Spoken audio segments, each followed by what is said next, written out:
جب حضرت عثمان غنی رضی اللہ تعالیٰ عنہ کا محاصرہ کر لیا گیا اور یہ خلافت کا آخری آپ کا دور ہے، 82 سال کی عمر تھی اس وقت آپ کی، اور یہ تاریخ کا دردناک باب ہے کہ حضرت عثمان غنی پر 40 دن تک پانی بند رہا۔ وہ ایک منصوبہ تھا، 3 لوگ 3 مختلف شہروں سے چلے، مصر سے، کوفے سے اور بصرے سے، 1000 آدمی لے کر، اور مدینہ المنورہ میں پہنچ کر کے حضرت علی المرتضیٰ سے ملے، ام المومنین سیدہ عائشہ سے ملے، کبار اصحاب سے ملے۔ تو جو انہوں نے کہا تو انہوں نے ان کو کہا کہ نہیں، ایسی کوئی بات نہیں، فہمائش کر کے واپس بھیج دیا۔ حضرت عثمان غنی رضی اللہ تعالیٰ عنہ پر اقربا پروری کا الزام عائد کیا تھا، تو انہوں نے کہا کہ کوئی ایسی بات نہیں ہے۔ پھر یہ تھا کہ آپ نے کم عمر گورنر، کم عمر لوگ مقرر کیے، تو حضرت عثمان نے کہا کہ حضرت اسامہ بھی تو کم عمر تھے، حضور نے ان کو اگر مقرر کیا ہے تو یہ تو مثال ہمارے سامنے موجود ہے، لیکن یہ ایک منصوبہ تھا، اس منصوبے کے تحت یہ 3 جگہوں سے لوگ آئے تھے۔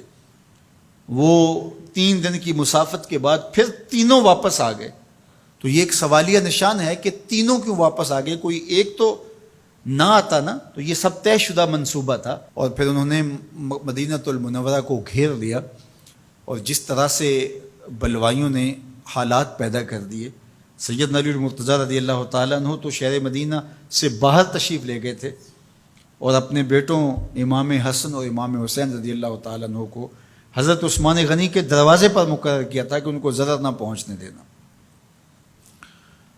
اب 700 صحابہ اجازت طلب کر رہے ہیں کہ آپ ان بلوائیوں سے نپٹنے کا میں جو ہے وہ اجازت نامہ مرحمت کریں، اور بہت سارے لوگ تو حج پہ جا چکے ہیں۔ 18 ذی الحج کا واقعہ ہے جب آپ کی شہادت ہوتی ہے، تو وہ حج پہ جا چکے ہیں، تو جو یہاں موجود ہیں وہ اجازت طلب کر رہے ہیں، لیکن حضرت عثمان غنی رضی اللہ تعالیٰ عنہ نے کہا کہ نہیں، میں ایسی اجازت نہیں دوں گا۔ رسول اللہ صلی اللہ علیہ وسلم کا حرم شہر مدینہ لوگوں کے خون سے لالازار ہو، یہ میں اس کو گوارا نہیں کرتا۔ افواج موجود ہیں، اور دنیا کی تاریخ میں آپ کو ایسا نہیں ملے گا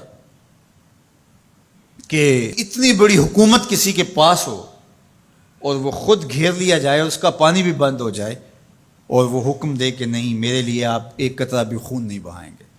بلکہ آپ کے غلاموں نے جب تلواریں اٹھا لی تو آپ نے فرمایا کہ میرا حکم ہے کہ تم تلواریں نیچے رکھو، بلکہ میں تمہیں یہ آفر دیتا ہوں کہ جو غلام لڑے گا نہیں اور یہ میرے سے عہد کرتا ہے وہ آزاد ہے۔ حضرت ابو ہریرہ رضی اللہ تعالیٰ عنہ، حالانکہ یہ پڑھنے پڑھانے والے لوگ تھے، تعلیم و تعلم سے ان کا تعلق تھا، لیکن وہ بھی تلوار لے کے حضرت عثمان غنی کے دفاع میں آ گئے، لیکن حضرت ابو ہریرہ رضی اللہ تعالیٰ عنہ کو بھی حضرت عثمان غنی روک دیتے۔ مالک بن اشتر کہنے لگا کہ ہم آپ کی دستبرداری کے خواہاں ہیں، آپ خلافت سے دستبرداری اختیار کر لیجئے۔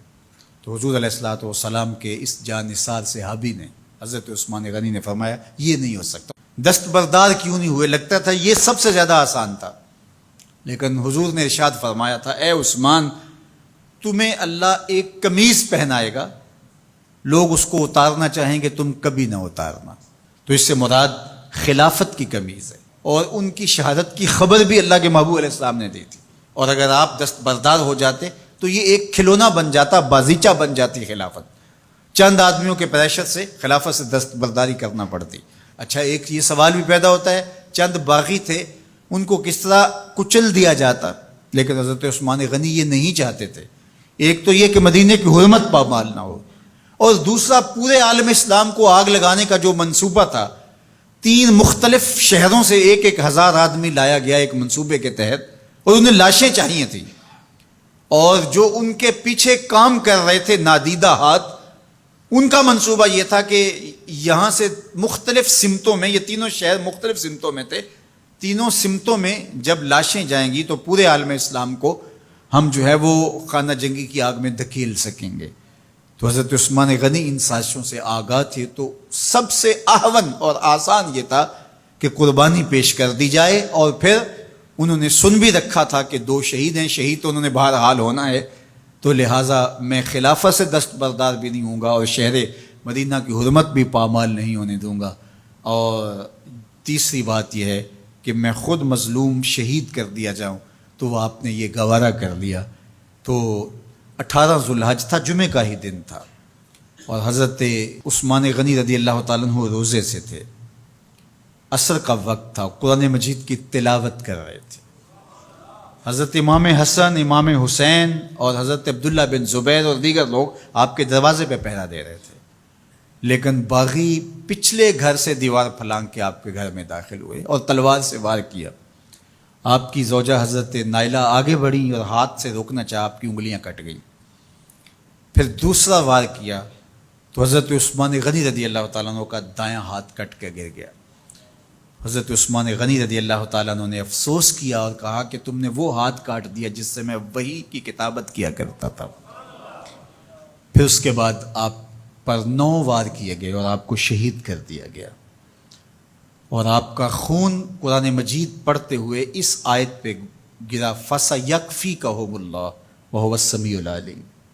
تو حضرت عثمان غنی رضی اللہ تعالیٰ عنہ مظلوم شہید کیے گئے، بھوکے اور پیاسے شہید کیے گئے، ظلماً شہید کیے گئے۔ حضرت عبداللہ بن عمر رضی اللہ تعالیٰ عنہ فرماتے ہیں کہ حضور فتنوں کا ذکر کر رہے تھے کہ فتنے ہوں گے، بہت بڑے فتنے ہوں گے۔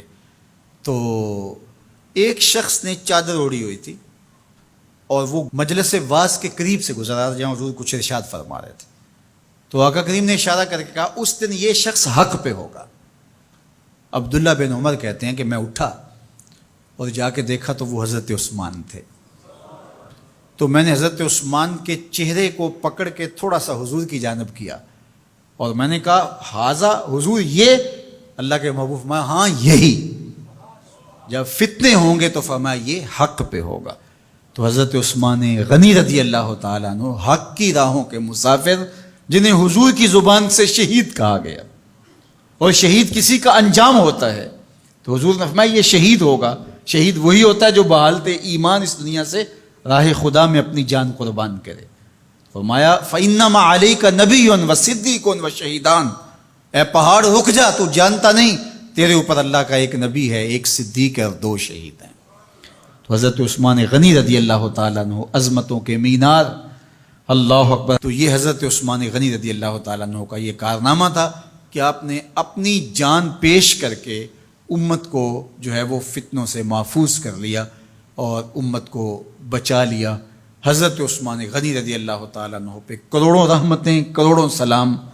ہم آپ کی عظمت کو سلام پیش کرتے ہیں، عقیدتوں کا خراج پیش کرتے ہیں۔ حضور کی خدمت میں ایک جنازہ لایا گیا اور حضور سے عرض کی گئی حضور اس شخص کا جنازہ پڑھا دیجئے، تو حضور نے انکار کر دیا، کہا میں جنازہ نہیں پڑھاؤں گا۔ تو صحابہ نے عرض کیا یا رسول اللہ کبھی ماضی میں ایسا نہیں ہوا، جب بھی کوئی جنازہ لایا جاتا ہے تو آپ جنازہ پڑھا دیتے ہیں اور آپ نے آج انکار کر دیا ہے؟ تو فرمایا یہ شخص میرے عثمان سے بغض رکھتا تھا اور اس کو اللہ نے بھی اپنی رحمتوں سے محروم کر دیا ہے۔ حضور نے اس شخص کا جنازہ نہیں پڑھایا جو مبغض عثمان غنی رضی اللہ تعالی عنہ۔ تو اب آپ اندازہ کیجئے وہ کتنا بدبخت شخص ہے جو حضرت عثمان سے بغض اور دشمنی رکھتا ہے۔ حضرت عثمان غنی رضی اللہ تعالی عنہ سے اللہ کے محبوب علیہ السلام نے کتنی خوبصورت ارشاد فرمائی، میں اس سے حیا کیوں نہ کروں جس سے اللہ کے فرشتے بھی حیا کرتے ہیں۔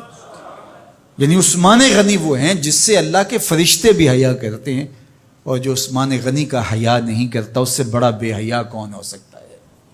حاکم نے مستدرک کے اندر روایت ذکر کی ہے کہ بہت سارے صحابہ حضور کی بہت ساری خوبیوں کے مظہر تھے، اور سب سے زیادہ حضور کے خلق کے مشابہ حضرت عثمان غنی رضی اللہ تعالیٰ، اور خلق میں سب سے اونچا درجہ حیا کا ہوتا ہے۔